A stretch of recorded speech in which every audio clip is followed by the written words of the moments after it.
12ই রবিউল আউয়াল এই দিনটি হযরত মুহাম্মদ সাল্লাল্লাহু আলাইহি সাল্লাম জন্মগ্রহণ করেন। তাই এই দিনটিকে যথাযোগ্য মতে সুন্নি মুসলিমরা বিশ্ব নবীর জন্মদিন দিবস হিসেবে পালিত করে। আমাদের প্রতিনিধি জাকিরুল আছে আমাদের সঙ্গে।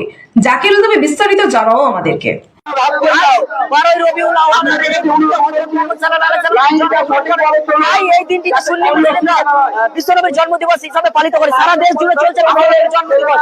এই মুহূর্তে যে ছোট হরিরামপুর এলাকা, আজকে কি কর্মসূচি আপনাদের? আজকের কর্মসূচি আমাদের যে হযরত মুহাম্মদ সাল্লাল্লাহু তাআলা আলাইহি ওয়াসাল্লামের আগমন দিবস উপলক্ষে আমরা সর্বপ্রথমত সকালবেলায় ফজরের নামাজের পরে ফাতিহা করছি, জুলুস করলাম। আমরা আপনার মাদাপুর মাদ্রাসা আজিজিয়া রাহিমিয়া মাসুমিয়ার পক্ষ থেকে আপনার মাদাপুর এবং হরিরামপুর, নহরপাড়া, পাইকপাড়া, সুলতানপুর, মালিপুর, দারসে নিজামিয়া মাদ্রাসা থেকেও প্রায় মোটামুটি আপনার 7 থেকে 8 হাজার মানুষের সমাগম হয়েছে। ইনশাআল্লাহ তাআলা আমরা সবাই নবীর আশিক, নবী প্রেমিক। আমরা আহলুস সুন্নাত ওয়াল জামাআতের ব্যক্তি। কত সুন্দর মাশাআল্লাহ। আমরা এই বৃষ্টির দিনেও, আপনি একটু ক্যামেরাটা বাইরের দিকে দেখান, বৃষ্টি চলছে। এই বৃষ্টির মধ্যেও হুজুর সাল্লাল্লাহু তাআলা আলাইহি ওয়াসাল্লামের প্রেমিক আশিকেরা খুব সুন্দরভাবে আপনার ঈদে মিলাদুন নবী আপনার পালন করছে। ইনশাআল্লাহ প্রায় আপনার ছোট ছোট বাচ্চারাও এই ঈদে মিলাদুন নবীতে আপনার অংশগ্রহণ করেছে। আল্লাহর হাবিব সাল্লাল্লাহু তাআলা আলাইহি ওয়াসাল্লামের জন্মদিনে আপনার আল্লাহ পাক রব্বুল আলামিন জান্নাতকে সাজিয়েছেন, সমগ্র বিশ্বজাহানকে সাজিয়েছেন। মুআজ্জাজ, চিন্তা করে দেখুন যে আল্লাহর হাবিব সাল্লাল্লাহু তাআলা আলাইহি ওয়াসাল্লামের আগমন দিবসে যা আপনার পশু পাখি লতা পাতা সবাই আপনার খুশি হয়েছে, আশিকানে মুস্তাফারা সবাই খুশি হয়েছে, কিন্তু একজন খুশি হয়নি, আজাজিল শয়তান। নবী মুস্তাফার আগমনে সবাই পশু পাখি লতা পাতা কীট পতঙ্গ সমুদ্রের মাছ সবাই খুশি হয়েছে, কিন্তু আজাজিল খুশি হয়নি। আমরা সুন্নি মুসলমান আহলুস সুন্নাত ওয়াল জামাআতের ব্যক্তি। আমরা এই ঈদে মিলাদুন নবী সাল্লাল্লাহু তাআলা আলাইহি ওয়াসাল্লাম পালন করি।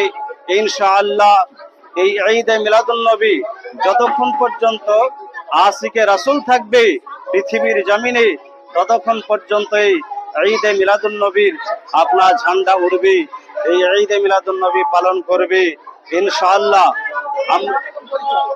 আমার নাম হাফিজ কারি রেজাউল করিম রেজভী সাহেব। আজকে আমাদের কর্মসূচি জশ্নে ঈদে মিলাদুন নবী উপলক্ষে 12ই রবিউল আউয়াল শরীফ, আজকের দিন হুজুর পাক সাল্লাল্লাহু আলাইহি ওয়াসাল্লামের আগমন দিবস। এই 12ই রবিউল আউয়াল শরীফ আমরা আহলে সুন্নাত ওয়াল জামাত পালন করে থাকি। তাই এবছরও মাদাপুর মাদ্রাসা আজিজিয়া রাহিমিয়া মাসুমিয়ার পক্ষ থেকে এবং মাদাপুর নহরপাড়া যুব সংগঠনের পক্ষ থেকে আজকে বিশাল একটি সমাবেশ, বিশাল একটি জশ্নের জুলুস আমরা বের করেছি। কমপক্ষে 7 থেকে 8 হাজার আমরা জনগণ একত্রিত হয়ে হুজুর পাক সাল্লাল্লাহু আলাইহি সাল্লামের শান এবং শওকতকে বাড়িয়েছি এবং নবীর মহব্বতে, নবীর প্রেমে আমরা জশ্নের জুলুস পালন করেছি। তাই আমরা আগামী দিনেও যেন এই আহলে সুন্নাত ওয়াল জামাতের পক্ষ থেকে আমরা হুজুর পাক সাল্লাল্লাহু আলাইহি সাল্লামের জশ্নের জুলুস পালন করতে পারি, আমরা যেন করি, এরকম আমাদের আশা ও আকাঙ্ক্ষা। আমরা সকলেই এই আশা রাখি। আরও কথা, আমাদের যে এই জশ্নের জুলুস আমরা পালন করছি, হুজুর পাক সাল্লাল্লাহু আলাইহি সাল্লামের প্রেম এবং মহব্বত আমাদের ভিতরে আছে। আমরা নবীর প্রেম নিয়ে, নবীর মহব্বত নিয়ে এই জশ্নে ঈদে মিলাদুন নবীকে আমরা পালন করছি। শুধু আমরা নয়, সারা বিশ্বজাহানের আহলে সুন্নাত ওয়াল জামাতের ব্যক্তিরা এই জশ্নে জুলুসকে পালন করছে এবং আহলে সুন্নাত ওয়াল জামাতের ব্যক্তিরা আপনার এই জশ্নে জুলুসের উপলক্ষে আজকের দিন আপনার ঈদের দিন, খুশির দিন, আনন্দের দিন বলে আমরা আখ্যায়িত করি এবং এটাকে আমরা পালন করে থাকি। এটা কি প্রত্যেক বছরই পালিত হয়? এটা প্রত্যেক বছরই পালিত হয়, শুধু এবছর নয়, বিগত আমরা 60 থেকে 70 বছর ধরে এটা আমরা পালন করে আসছি। এটা আমাদের সকলের মতামত আছে, আমরা সকলেই মানি এবং জানি, এবং এটাকে আমরা আগ্রহের সহিত আমরা পালন করে থাকি। আপনার নাম এবং পরিচয়? আমার নাম মাওলানা আব্দুল মালিক সাহেব, আমার বাড়ি মাদাপুর, পোস্ট বাহাদুরপুর, থানা ভগবানগোলা, জেলা মুর্শিদাবাদ। হুগলি জেলার সেরা ডিজাইনের সম্রাট রাজ মার্বেল হাউস। টাইলস ডিজাইনের ওপেন চ্যালেঞ্জ রাজ মার্বেল হাউস। মার্বেলের কোয়ালিটিতে সেরা।